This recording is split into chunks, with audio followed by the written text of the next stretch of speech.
चलो बच्चों स्टार्ट करते हैं। हेडिंग लिखिएगा, oscillations due to a spring.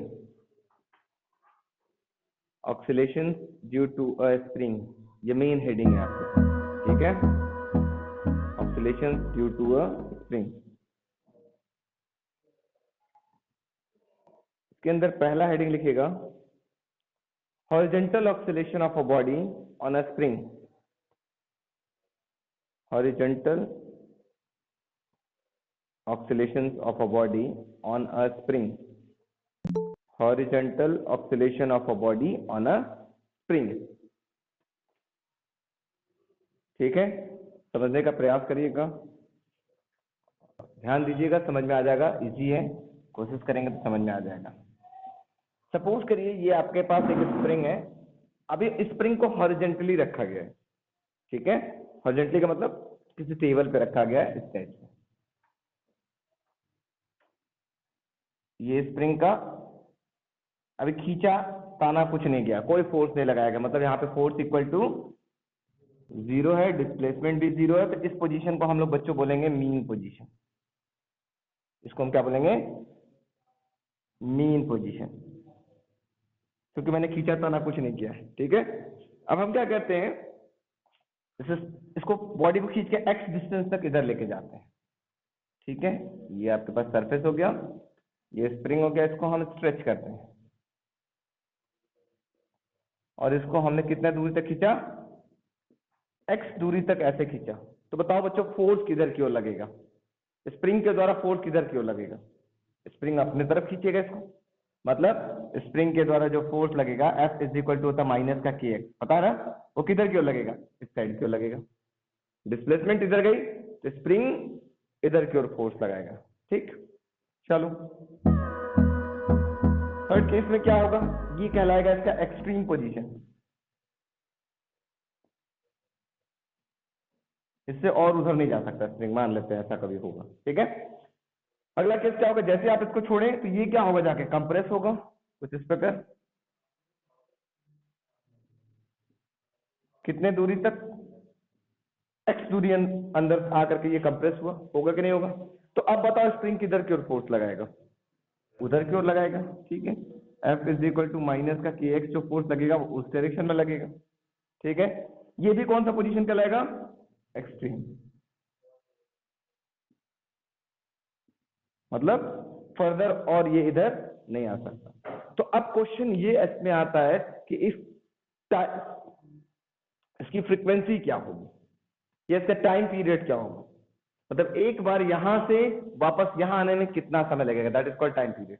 वो टाइम पीरियड किस पे डिपेंड करेगा, ठीक है।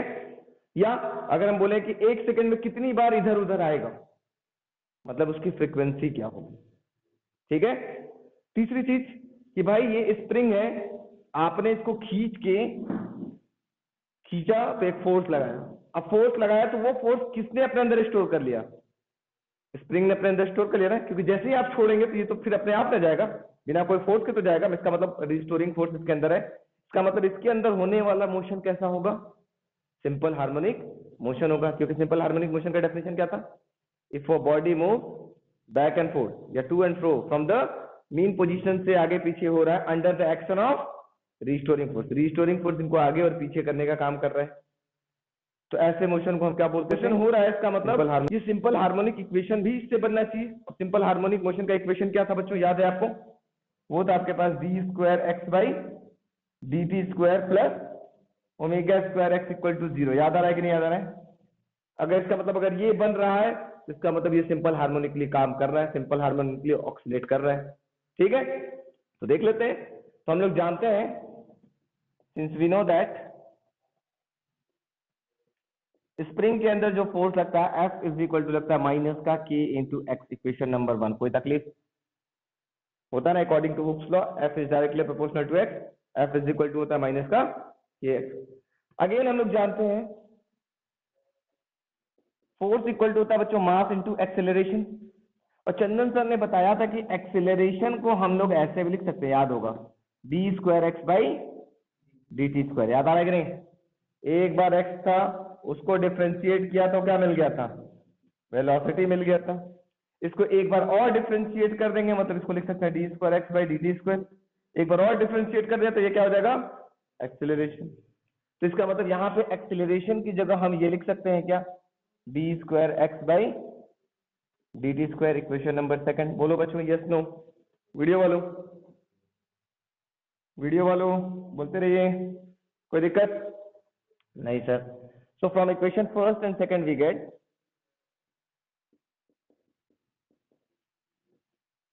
क्या मिलेगा बच्चों, m D square x by D T square equal to minus का के एक्स मिलेगा क्या। m को इसके नीचे लेते आते हैं, ये हो जाएगा d square x by D T square equal to minus का k by M into x.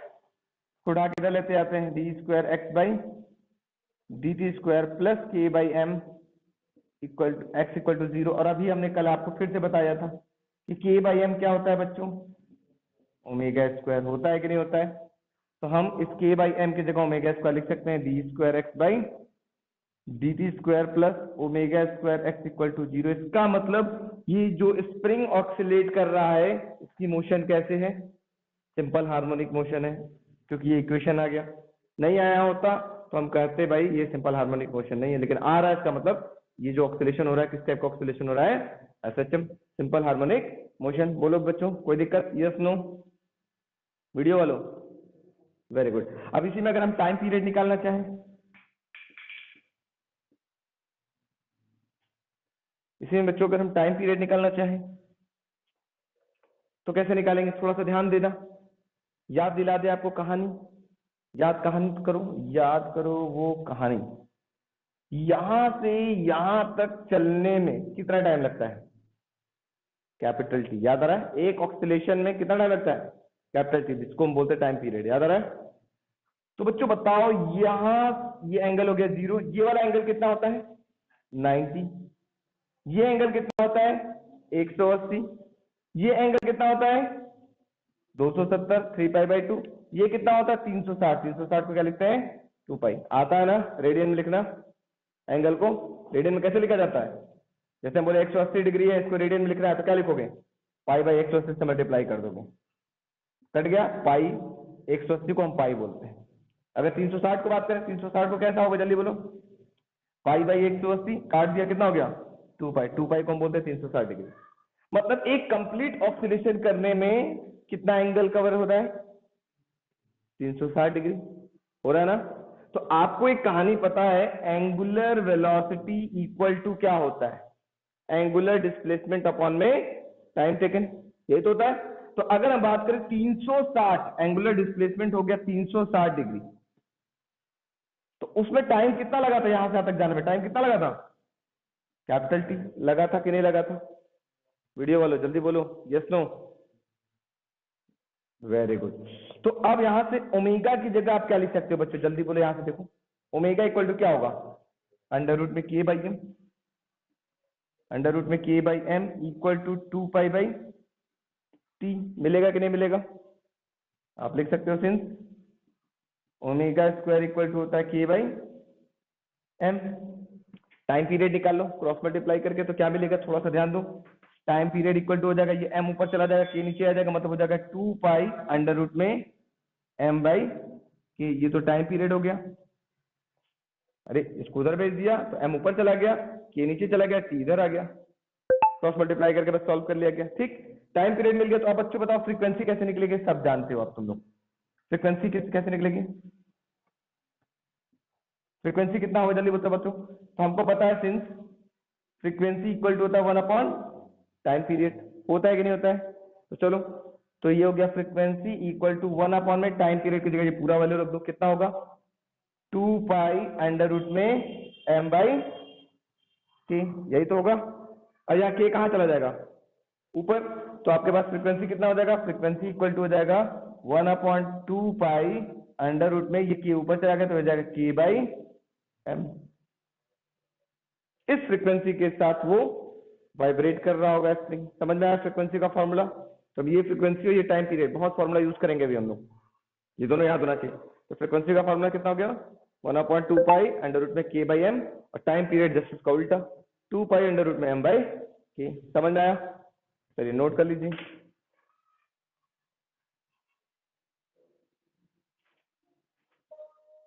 उम्मीद करें सबका हो गया होगा।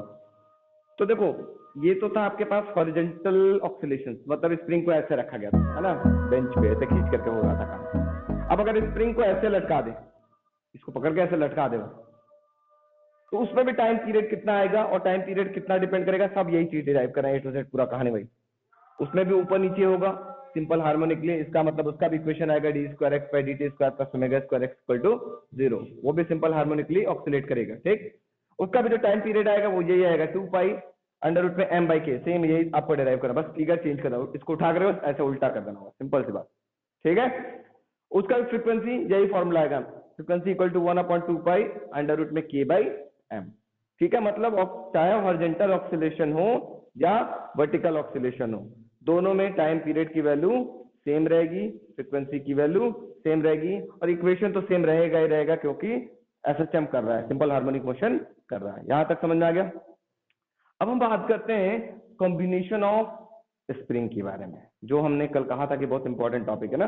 आइए हम लोग बात करते हैं कॉम्बिनेशन ऑफ स्प्रिंग। हेडिंग लिखिएगा बच्चों, oscillations of a loaded spring combination, oscillation of a loaded spring combination, of a loaded spring combination, oscillations of a loaded spring combination। तो सबसे पहला लिखिएगा spring, combination of spring in parallel, combination of spring in parallel.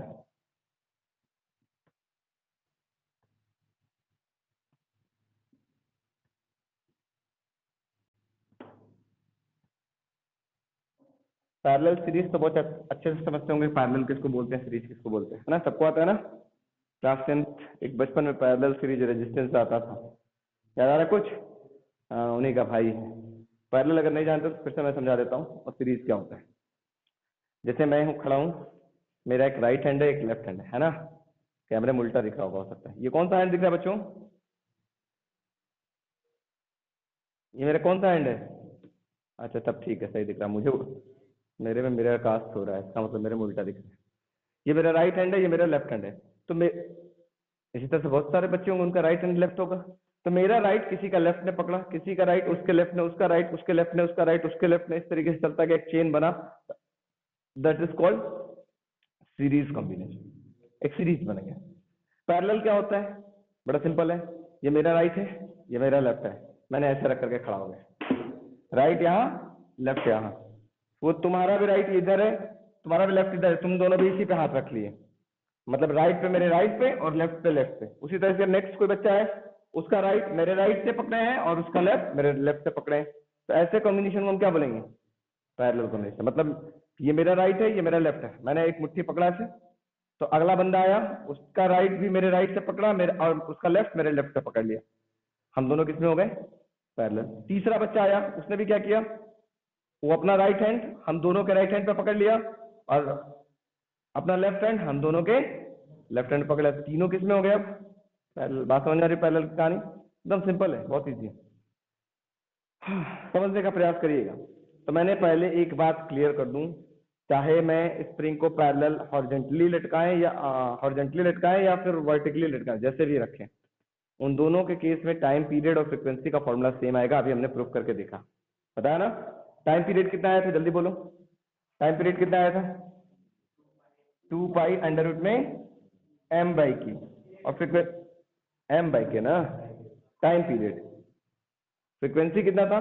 1/2 pi under root में k by m, यही आया था ना, ठीक है। चाहे वो पैरेलली कनेक्टेड हो या सॉरी, चाहे वो हॉरिजॉन्टली कनेक्टेड हो या फिर वर्टिकली कनेक्टेड हो, दोनों में टाइम पीरियड और ये दोनों सेम आएगा। इसका मतलब अगर दो स्प्रिंग या दो से ज्यादा स्प्रिंग पैरेलल में कनेक्टेड है या पैरेलल में कनेक्टेड हैं, हॉरिजॉन्टली रखे गए हों या वर्टिकली रखे गए हों, दोनों का टाइम पीरियड क्या आएगा? सेम आएगा। तो हम कोई भी एक फिगर बना लेते हैं, चाहे हॉरिजॉन्टल का या फिर वर्टिकल का, ठीक है। समझने का प्रयास करिएगा, बहुत अच्छी बात है, समझ जाएंगे तो बहुत अच्छी बात, और नहीं समझे तो और भी अच्छी बात है। तो मैं ऐसे समझाता हूँ, सपोज करिएगा ये स्प्रिंग नंबर 1 था, ठीक है, इसके अंदर फोर्स 1 लग रहा है, माइनस का K1 मान लेते हैं, पहला स्प्रिंग है, इसका स्प्रिंग कांस्टेंट K1 मान लेते हैं, और ये y डिस्टेंस तक इसको हमको लेके चलना है, आगे आगे खींच करके इसको y डिस्टेंस तक ले चलना है। ठीक, दूसरा स्प्रिंग होगा बच्चों,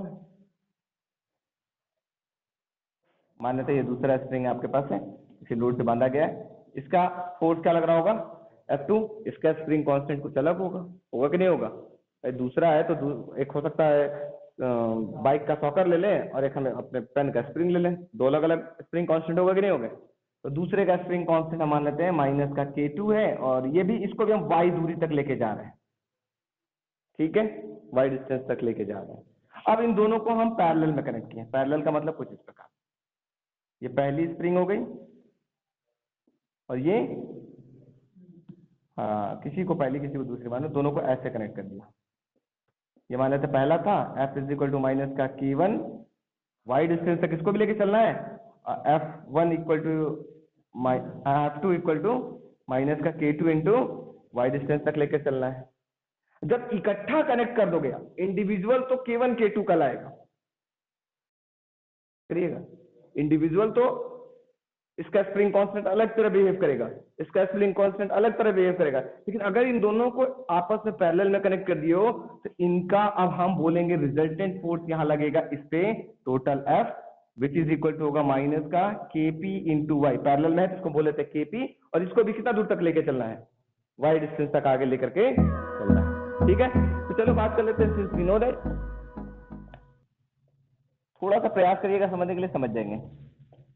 K1 की वैल्यू क्या, सॉरी F1 की वैल्यू क्या होगी बच्चों, जल्दी बोलो, F1 इक्वल टू हो गया माइनस का K1 into y, and F2 equal to क्या हो जाएगा, माइनस का K2 इंटू वाई, दोनों को हम सेम डिस्टेंस तक ले जा रहे हैं। तो हो सकता है, मेरी बात समझने का प्रयास करिएगा, जो बात मैं बोलना चाह रहा हूं, ये स्प्रिंग बहुत ढीला हो, है ना, बहुत लूज स्प्रिंग हो, इस पे y डिस्टेंस तक ले जाने में हो सकता है फोर्स कम लग रहा हो, लग रहा होगा ना, तो मैं इसकी फोर्स अलग लिख लिया, F1 लिख लिया, कुछ अलग फोर्स लगा होगा। अब मान लेते ये स्प्रिंग बहुत टाइट है, इसको y डिस्टेंस तक ले जाने में ज्यादा फोर्स की जरूरत पड़ी है, तो इसमें फोर्स कुछ अलग ही लगेगा ना, समझ में आ रहा है, इसी वजह से हमने इसमें फोर्स क्या लिख लिया, F2 लिख लिया, दोनों का फोर्स अलग अलग हो गया। ठीक, अब इन दोनों को अगर हम पैरेलल में कनेक्ट कर दिए और फिर से हम y डिस्टेंस तक लेके जा रहे हैं, तो हो सकता है अगला फोर्स और भी कुछ चेंज हो गया हो, या हो सकता है कम लग रहा हो, या फिर हो सकता है ज्यादा लग रहा हो, कुछ ना कुछ लगेगा ना। तो मान लेते जो अगला फोर्स हो गया, चेंज हो गया, वो कितना लग गया, F लग गया। ठीक है, चलो तो लिखेंगे when these springs is connected in parallel, then force कितना लगेगा, F इज इक्वल टू हो जाएगा माइनस का KP into y, equation number इसको हम बोल लेते हैं थर्ड, इसको बोल लेते हैं फर्स्ट, इसको बोल लेते हैं सेकंड। तो ये जो फोर्स लग रहा है F, ये जो यहाँ फोर्स लग रहा है ना, ये दोनों इंडिविजुअल फोर्स के सम के बराबर लग रहा होगा। मान लेते अगर इस पहले वाले स्प्रिंग को खींचने में 2 न्यूटन का फोर्स लग रहा था, ठीक है, y डिस्टेंस तक ले जाने के लिए 2 न्यूटन का फोर्स लग रहा था, दूसरे वाले स्प्रिंग को खींचने में अगर मान लेते हमको 3 न्यूटन का फोर्स लग रहा था, तो अगर इन दोनों को पैरेलल में कनेक्ट कर देंगे और सेम डिस्टेंस तक ले जाने के लिए मुझे जानते हो कितने न्यूटन का फोर्स लगेगा, टोटल 5 न्यूटन का फोर्स लगेगा। इसका मतलब इसका फोर्स और इसका फोर्स, इन दोनों का सम इस रिजल्टेंट फोर्स के बराबर होगा, उतना ही फोर्स लगेगा, तभी वो y डिस्टेंस तक जाएगा। ठीक है, तो मतलब F इज इक्वल टू क्या होगा बच्चों, F1 प्लस F2 के बराबर हो जाएगा। मतलब ये F हो गया, ये हो गया F1 और ये हो गया F2, ये F किसके बराबर हो गया, इन दोनों के सम के बराबर हो गया। बात समझ आ रही है। अच्छा, F की जगह आप क्या लिख सकते हो, माइनस का KP इंटू वाई, F1 की जगह माइनस का K1 वाई, F2 की जगह माइनस का K2 वाई। इन सब में से कॉमन क्या दिख रहा है, KP y equal to common क्या दिख रहा है, माइनस का वाई, तो क्या मिलेगा K1 प्लस K2, माइनस का वाई से माइनस का वाई कैंसिल, KP की वैल्यू क्या होगी बच्चों, K1 प्लस K2 हो गया।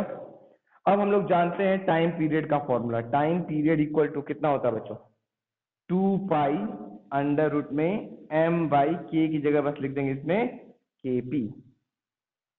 क्या लिख देंगे के की जगह के पी। तो कितना हो जाएगा, टाइम पीरियड का फॉर्मूला क्या हो जाएगा, जल्दी बोलो बच्चों। 2 पाई अंडर रूट में m बाई के पी की जगह हो गया आपके पास k1 प्लस k2। अगर इन दोनों को फ्रीक्वेंसी निकालना हो, पैरेलल में कनेक्ट किया था, फ्रीक्वेंसी का फॉर्मूला क्या होता है, जल्दी बोलो। 1/2 पाई अंडर रूट में के पी बाई क्या हो जाएगा m, और के पी की जगह आप क्या लिखोगे, ये भी एक इंपॉर्टेंट फॉर्मूला है। के पी की जगह क्या लिखोगे, k1 प्लस k2। तो फ्रीक्वेंसी का फॉर्मूला गया 1/2 पाई अंडर रूट में k1 प्लस k2 अपॉन में m। इसका मतलब अगर दो स्प्रिंग पैरेलल में कनेक्टेड है तो उनका रिजल्टेंट स्प्रिंग कांस्टेंट इन दोनों के स्प्रिंग कांस्टेंट के सम के बराबर होगा।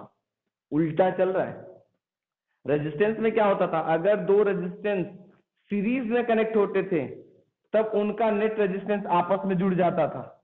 लेकिन यहां पर क्या है, अगर दो स्प्रिंग पैरेलल में कनेक्टेड है तो उनका स्प्रिंग कांस्टेंट का सम रिजल्टेंट स्प्रिंग कांस्टेंट के बराबर होता है। समझ में आ गया। अब मैं इसका प्रैक्टिकल यूज बताता हूं। अभी तक तो ये थ्योरेटिकल कहानी थी कि क्या क्या हुआ, कैसे कैसे हुआ। अब मैं इसकी कहानी समझाता हूं। देखो, चलते हैं हम लोग अपने डिस्कवर की तरफ। डिस्कवर में 2 सॉकर लगी होती है कि नहीं लगी होती है। एक सॉकर लगा होता तो क्या होता, सपोज करो एक सॉकर लगा होता तो ये कितने न्यूटन का फोर्स इस पे लग रहा था, 2 न्यूटन का।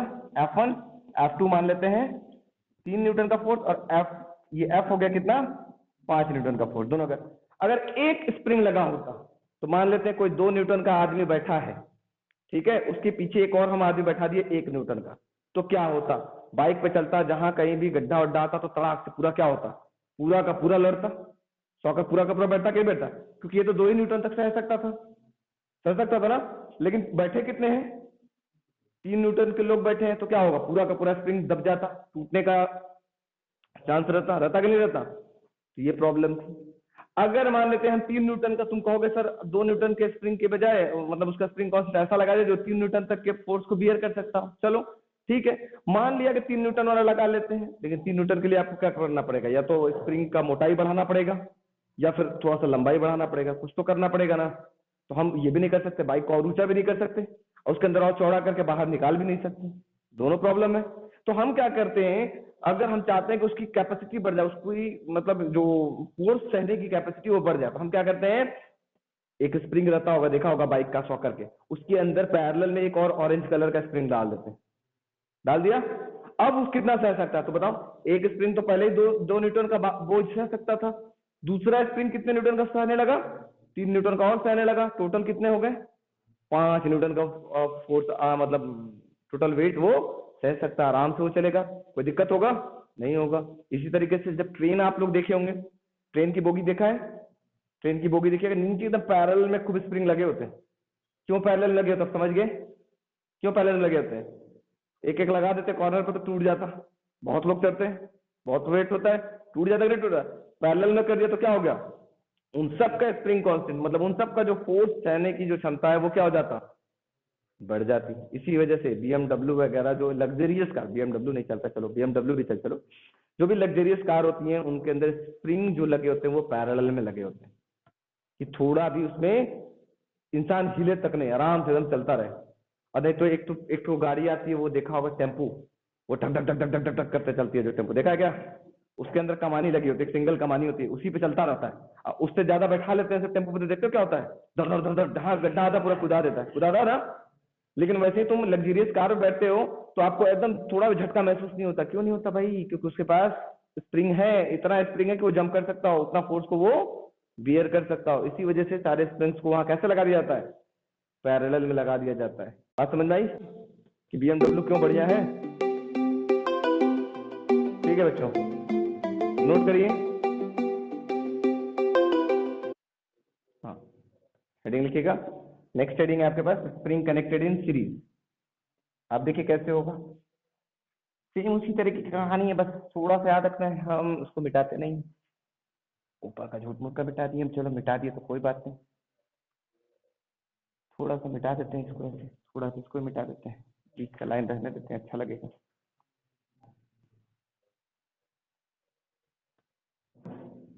समझिएगा, समझा जाए, ध्यान दीजिएगा। अब हमारे पास सीरीज में स्प्रिंग को कनेक्ट किया गया है, समझेंगे, वो सो रहा है उधर। चलो बच्चों ये देखो सेम वही फिगर, ये कौन सा स्प्रिंग है, पहला स्प्रिंग, ठीक है। इस पे मान लेते F1 फोर्स लगा या F फोर्स लगा, इसका स्प्रिंग कांस्टेंट माइनस का K1 है, ये X1 डिस्प्लेसमेंट तक आगे गया, X1 समझ रहे हो, तो दूरी पे गया। ये दूसरी आपके पास स्प्रिंग है,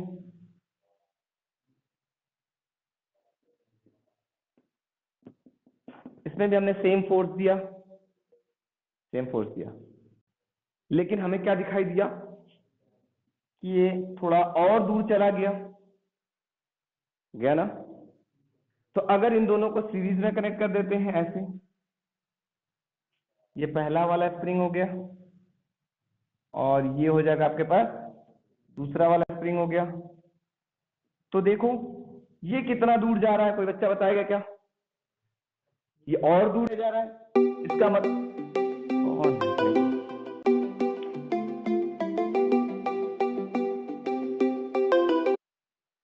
तो बच्चों क्या हुआ, पहले वाले पे हमने मान लेते 2 न्यूटन का फोर्स लगाया तो वो 3 मीटर गया, मान लेते डिस्टेंस कितना गया, 3 मीटर गया। दूसरे वाले पे भी मैंने 2 न्यूटन का फोर्स लगाया, क्या पाया हमने, ये 4 मीटर गया डिस्टेंस, ठीक। जब इनको हमने सीरीज में लगाया और फिर से 2 न्यूटन का फोर्स दिया, मतलब फिर फोर्स इन दोनों पे कितना दिया, F दिया, तो जानते हो डिस्प्लेसमेंट कितना कवर करेगा, इन दोनों के सम के बराबर, मतलब 4 और 3 7 मीटर का डिस्प्लेसमेंट वो कवर करेगा। मतलब F इक्वल टू माइनस का ये हो जाएगा के एस इंटू एक्स एस बोल लें, एक्स एक्स का मतलब सीरीज में, ठीक है, बात समझ में आ गई। अच्छा तो इसमें क्या दिख रहा है, इसमें हमने क्या दिया, सेम फोर्स सबको दिया। अब इसमें क्या मिल रहा है, जब सीरीज में कनेक्ट किए हैं तो डिस्प्लेसमेंट बढ़ जा रही है। अच्छा तो फिर से वही काम करते हैं, सिंस वी नो दैट पहले वाले को फोर्स F दिया था, उसमें क्या मिला था, स्प्रिंग कांस्टेंट K1 थी, डिस्प्लेसमेंट F1 मिला था। दूसरे वाले को भी हमने सेम फोर्स दिया, उसका स्प्रिंग कांस्टेंट K2 था, लेकिन वो डिस्टेंस थोड़ा सा कुछ और कवर किया। तीसरे वाले के when these spring is connected in series, अगर इनको सीरीज में कनेक्ट कर दिया गया तो क्या चीज जुड़ रहा है बताओ, इन दोनों का डिस्प्लेसमेंट नेट डिस्प्लेसमेंट के बराबर हो जा रहा है। मतलब x1 प्लस x2 किसके बराबर हो जा रहा है, एक्सेस के बराबर हो जा रहा है। हम लोग लिख सकते हैं therefore excess is equal to हो जाएगा x1 प्लस x2, लिख सकते हैं क्या, बोलो बच्चों। अच्छा तो अब यहां से पहले वाले इक्वेशन से अगर आप x1 निकालते तो कितना मिलता बताओ, माइनस का f बाई K1 मिलता क्या। दूसरे वाले से x2 निकालते तो बताओ बच्चों क्या मिलता, x2 निकालते तो क्या मिलता, माइनस का f अपॉन में K2 मिलता, मिलता कि नहीं मिलता। तो हम यहीं पे रख लेते हैं, एक्सेस की जगह आप क्या रखोगे, f अपॉन में KF, एक्सेस की जगह क्या रखोगे आप, माइनस का f बाई KF, लिख सकते हैं। तो ध्यान दो, अभी नोट करने की जरूरत नहीं है, एक्सेस की जगह हो गया माइनस का f अपॉन में KF, x1 की वैल्यू माइनस का f अपॉन में K1 प्लस x2 की वैल्यू माइनस का f अपॉन में K2। कॉमन क्या दिख रहा है ऊपर से, माइनस का f कॉमन दिख रहा है, ये हो गया KS, माइनस का f कॉमन ले लेंगे तो होगा 1 upon K1 plus 1 upon K2, minus का f से माइनस का f कैंसिल, क्या मिला 1 अपॉन KS इक्वल टू क्या मिलेगा, एलसीएम ले लेते हैं, K1 K2, ये हो जाएगा K1 प्लस K2 हो जाएगा ना। तो KS की वैल्यू कितनी हो गई, K1 K2 अपॉन, ये पलट गया ऊपर तो ये भी पलट जाएगा ऊपर, ये हो जाएगा K1 प्लस K2 नीचे आ जाएगा, आ गया। अब आपको अगर टाइम पीरियड निकालना हो, ठीक है, इसको मिटा ही देते हैं, हमको इसकी जरूरत नहीं है। तो अगर टाइम पीरियड निकालना है तो हमको पता है टाइम पीरियड का फॉर्मूला कितना होता है बच्चों, 2 पाई अंडर रूट में m बाई k की जगह लिखेंगे KS, KS की वैल्यू क्या है जल्दी बोलो, 2 पाई, KS की वैल्यू क्या है बच्चों जल्दी बोलो, K1 K2 अपॉन में K1 plus K2, K1 K2 upon में K1 प्लस K2, तो ये ऊपर चला जाएगा तो क्या मिलेगा, टाइम पीरियड की वैल्यू 2 पाई अंडर रूट में m into K1 plus K2 upon में K1 K2, यही मिलेगा ना। ये हो गया टाइम पीरियड का फॉर्मूला। फ्रीक्वेंसी कितना आएगा जल्दी बोल दो, झटपट बता दो, यहीं से पता चल जाएगा, बस पलट देना है इसको। ये हो जाएगा 1/2 पाई अंडर रूट में, ये K1 K2 ऊपर चला जाएगा, अपॉन में क्या मिलेगा m into K1 plus K2, ये हो गया फ्रीक्वेंसी। और ये हो गया आपके पास, अगर दो स्प्रिंग सीरीज में कनेक्टेड है तो याद करो ये किसका फॉर्मूला आता था, रेजिस्टेंस इन पैरेलल का केस आता था ना। यहां पे ये किसका केस हो गया, स्प्रिंग इन सीरीज का फॉर्मूला हो गया। मतलब जो वहां रेजिस्टेंस पैरेलल का फॉर्मूला होता था वह स्प्रिंग इन सीरीज का हो जाएगा, और जो वहां सीरीज का फॉर्मूला होता था वो यहाँ पर पैरेलल का फॉर्मूला हो जाएगा। बात समझ में आ गई। टाइप्स ऑफ ऑक्सीलेशन में आपको बहुत सारे ऑक्सीलेशन के बारे में पढ़ना है, उनमें से सबसे पहला दो और सबसे ज्यादा इंपॉर्टेंट है। पहला होता है अनडैम्ड ऑक्सीलेशन, और इसको एक और नाम से आप जानते हैं फ्री ऑक्सीलेशन। और दूसरा इनके बड़े भाई हैं, है तो बहुत सारे लेकिन हमको भी सब पढ़ना है बारी बारी से, तो दोनों एक साथ समझेंगे तो समझ में आ जाएगा बच्चे, बात नहीं। डैम्ड ऑक्सीलेशन,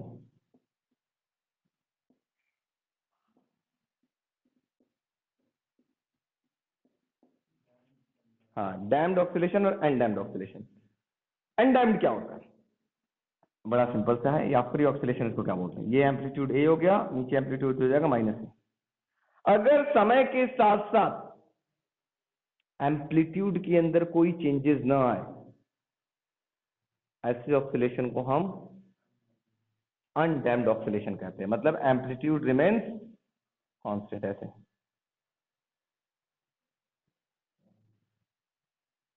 मतलब सबकी एम्पलीट्यूड क्या है, एकदम फिक्स है, एकदम इतना ही, ठीक है। Remains constant, amplitude remains constant. मतलब अगर हम स्पेस में चले जाएं और एक पेंडुलम ले लें और उसको इस साइड पे से गिरा दें, छोड़ दें, तो जिंदगी भर वो ऐसे ऐसे हिलता रहेगा, क्योंकि वहां कोई रेजिस्टेंस एयर है ही नहीं जो उसको रोकेगा। वो जिस हाइट पे आया था उसी हाइट पे जाएगा कंटिन्यूअस, ऐसे चलता रहेगा। क्या उसकी एम्पलीट्यूड कम हो रही है क्या, हमेशा हाइट क्या रह रही है, सेम रह रही है। ऐसे ऑक्सीलेशन को हम क्या बोलते हैं, अनडैम्ड ऑक्सीलेशन और फ्री ऑक्सीलेशन। लेकिन अगर ये ए हो जाए और ये माइनस ए हो जाए, अगर समय के साथ साथ उसकी एम्पलीट्यूड कम होने लगे, डिक्रीज होने लगे, चेंज होने लगे, तो ऐसे ऑक्सीलेशन को हम क्या बोलते हैं, डैम्ड ऑक्सीलेशन। मतलब सबसे पहले बहुत बड़ा होगा, फिर और छोटा, फिर और छोटा, फिर और छोटा, फिर और छोटा। इसकी एम्पलीट्यूड समय के साथ साथ, इधर टाइम होता है, इधर टाइम है आपके पास, समय के साथ साथ एम्पलीट्यूड क्या हो रही है देखो, डिक्रीज होती चली जा रही है ना। ऐसे ऑक्सीलेशन को आप क्या बोलेंगे, डैम्ड ऑक्सीलेशन। एग्जांपल, झूला पे झूलते हैं, आपको एक बार धक्का देके छोड़ दें तो क्या जिस हाइट से गए थे वापस हमेशा उसी हाइट पे आते जाते रहेंगे क्या, ना। आपकी एम्पलीट्यूड धीरे धीरे क्या हो रही है, कम होती जा रही है, होती जा रही है ना। तो इस टाइप के ऑक्सीलेशन को हम क्या बोलते हैं, डैम्ड ऑक्सीलेशन, जिसकी एम्पलीट्यूड समय के साथ साथ डिक्रीज होती चली जा रही है, उसको हम बोलते हैं डैम्ड ऑक्सीलेशन। समझ में आ गया वीडियो वालों, yes no, yes, very good. क्योंकि हम डैम्पिंग बहुत यूज करेंगे, ये और ये क्लास 12 में मेरे लिए बड़ा एक कॉमन सा टर्म होगा, बार बार यूज करेंगे, जहां कहीं आता है तो यूज करते हैं। और एक और अभी आएगा थोड़ी देर बाद, कपल्ड ऑक्सीलेशन, वो भी हम देखेंगे क्या होता है, वो भी बहुत ज्यादा यूज होता है, ज्यादा नहीं, एक आध दो जगह यूज होता है, ठीक है। तो ये समझ में आएगा दोनों। तो लिखिए पहले हेडिंग, फ्री ऑक्सीलेशन और अनडैम्ड ऑक्सीलेशन। फ्री ऑक्सीलेशन और undamped oscillation. If a body capable of oscillation, if a body capable of oscillation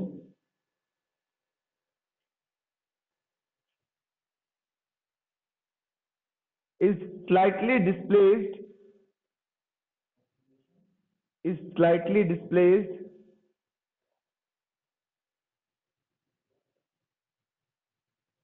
from its position of equilibrium, from its position of equilibrium and left to itself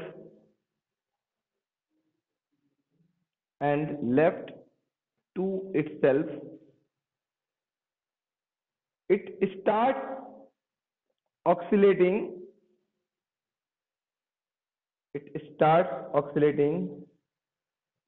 with the frequency of its own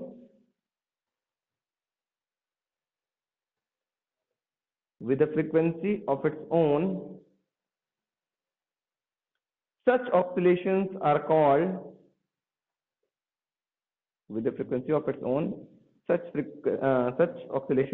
called free oscillations or undamped oscillation.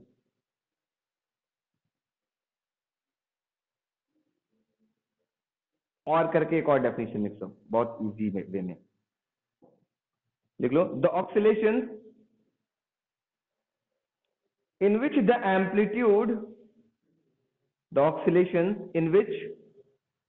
amplitude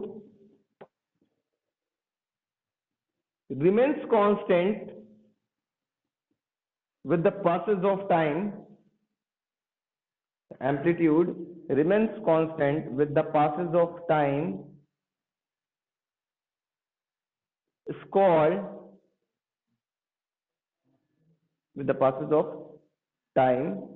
are called free oscillation or undamped oscillation.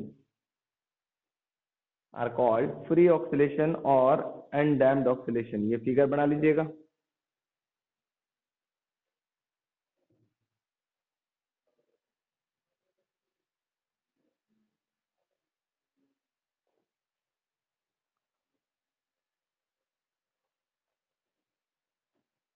Free oscillation और undamped oscillation हो गया क्या?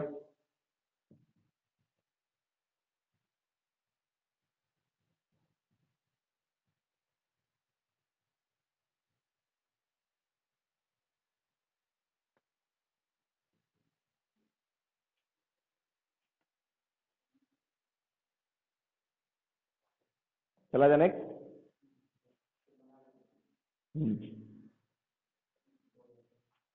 Next heading लिखिएगा damped oscillation. DAMPED, damped oscillation.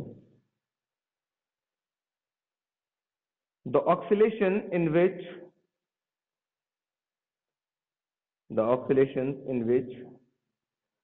the amplitude decreases gradually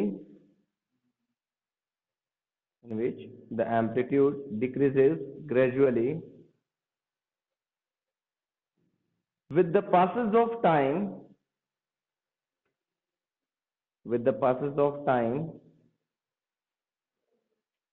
are called damped oscillation.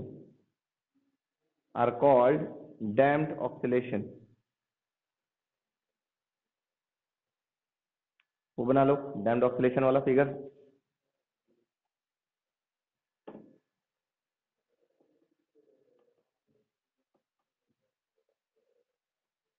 Are called damped oscillation. हो गया ना? वो figure बना लीजिए. इसमें एम्पलीट्यूड धीरे धीरे क्या हो रही है? कम होती चली जा रही है समय के साथ साथ.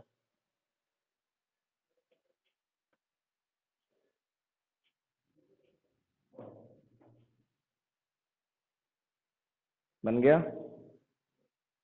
चलो पीछे फिर लेके चलते हैं. बताओ तो time period of simple pendulum कितना आया था? देखे किसको याद? Time period of simple pendulum का फॉर्मूला क्या आया था? कोई बच्चा बताए बिना देखे? वीडियो वाले. Very good. 2 pi under root L/G. ठीक है.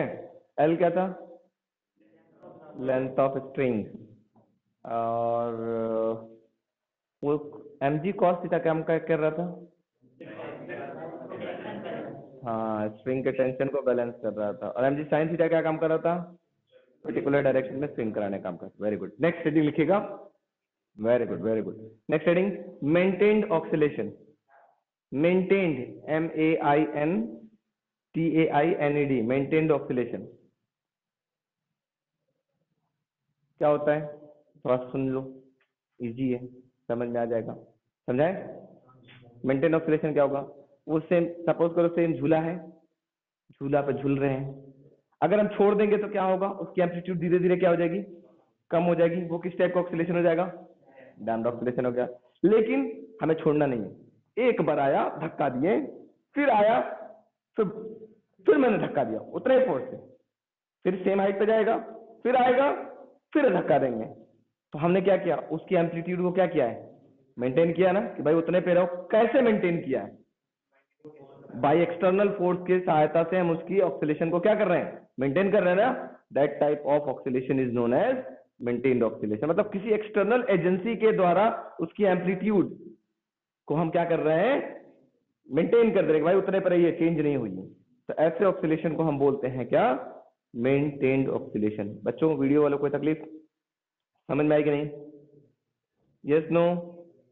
लिखिए, if to an oscillating, if to an oscillating system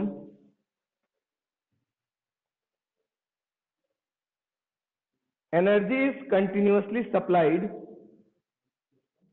energy is continuously supplied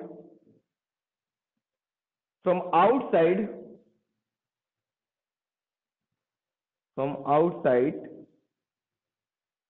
at the same rate, from outside at the same rate at which the energy is lost by it, at which the energy is lost by it,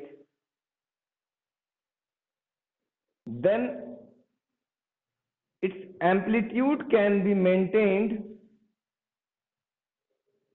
then its amplitude can be maintained constant, then its amplitude can be maintained constant, then such oscillations is called, yeah, or called, is called nahi, then such oscillations are called maintained oscillation. Such oscillations are called maintained oscillation. क्या करना पड़ा था maintain करने के लिए, जल्दी बताइए।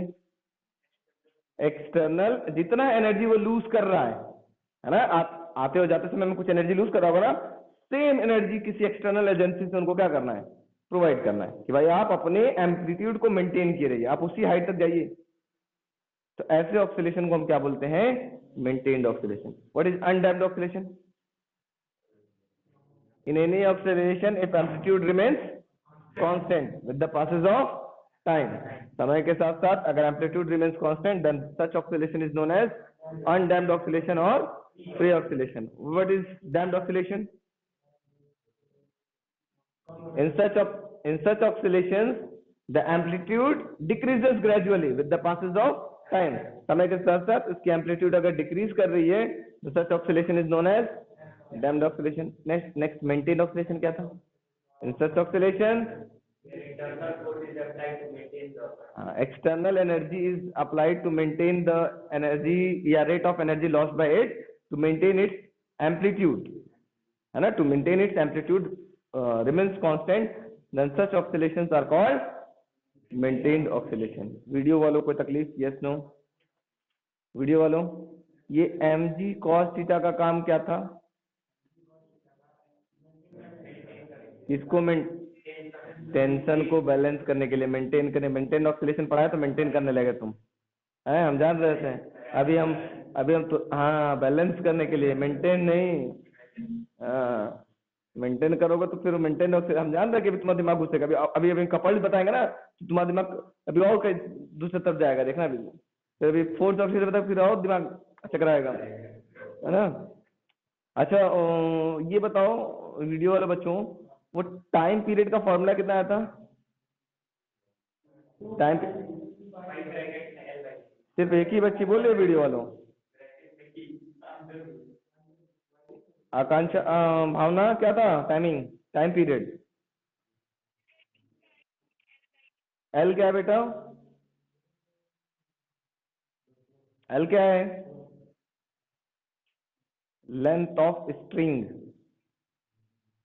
Spring नहीं स्ट्रिंग, धागा का लेंथ, ठीक है। हाँ वेरी गुड। और जी क्या है? G acceleration due to gravity, gravitational नहीं, acceleration due to gravity. G की वैल्यू कितनी होती है? पर सेकंड स्क्वायर। बात समझ में आ गई सबको? क्लियर? चलो कल हम लोग आगे तगड़ा कहानी है, कल आएगा थोड़ा सा रेजोनेंस कंडीशन भी, तो उसको सिखाएंगे कुछ, अब बताएंगे क्या करना है। अगर लैब में एक एक्सपेरिमेंट किए होंगे तो रेजोनेंस कंडीशन भी आप सीख जाएंगे, बहुत अच्छा सा एक एक्सपेरिमेंट भी बताएंगे आपको हम। चलिए देखते हैं बच्चों, stay home and stay safe.